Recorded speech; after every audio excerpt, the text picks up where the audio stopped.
on Wall Street. J.P. Morgan's Matt Boss raising his rating to overweight. That's after nearly 9 months on the sidelines. He's live with us today from New York. We've made it our call of the day. Matt, it's good to see you again. Thanks for having me back. When Matt Boss speaks, people listen. Why the upgrade today?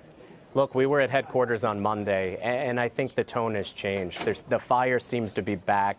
You know, really over the last 2 years, they've made some key hires. They brought on Patrick Frisk from VF Corp. They've rationalized SKUs 50%. They've cut their vendor base by 30%, and they've shortened the lead times by 25%. They're overhauling the marketing heading into next year, and we expect the new product to match the inventory reduction of 24%. And so you see more full price selling with the expense base rationalized. So as you look at the next 2 years, we see a tremendous amount of earnings power. And over the next 5, it translates to a 40% earnings growth on average. That's been the anvil on this story, has been, heavy inventory, heavy discounting, and then, surrounded with a lot of noise about whether the company had lost its focus or not. And you say all of that at this point has been alleviated.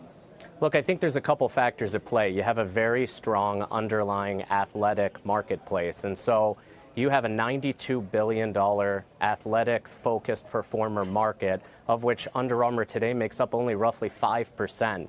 That market is growing at an outpaced run rate versus the rest of retail. And so they're in the right marketplace with inventories clean in the channel. The second piece to me, CEO Plank said at our meeting that this is a company that used to swing for the fences on every pitch, and now they're willing to take that first pitch. And so the discipline is back with the opportunity next year. The exact comment was, we're going to light this brand on fire next year. So it's been a quieter brand as they've made these changes and as they fix the operational backdrop. And I think now they're ready to really show what this brand's made up of, and in the right sector with real growth in that athletic segment. We're watching the stock tick higher as we speak about it.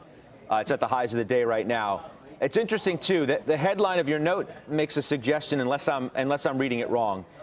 You say athletic is in the sweet spot.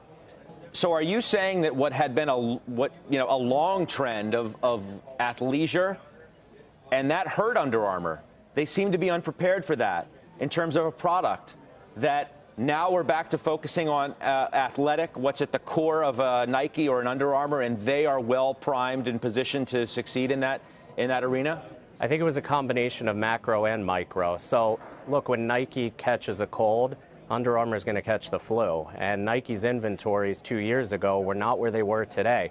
I think the second piece is you have an innovation cycle. One of the things that Under Armour talked about at our headquarters visit was having a stacked innovation pipeline for the next 5 years. Layer that on with the marketing turn that we expect to happen next year. And so I think you have the macro and the micro. One of the things that I think happened with Under Armour on the more micro was I think they got outside of their core, meaning, again, talking about swinging for the fences on every pitch, I think that segmentation and I think that backdrop from an operational perspective was part of what had been missing. And I think now as they look to grow, what they talked about was the shrink phase is now behind us. Inventories came out of last quarter down 24% year over year. So the shrink is behind us, and now they're ready to regrow off of the right base, and that's technical innovation rather than fashion.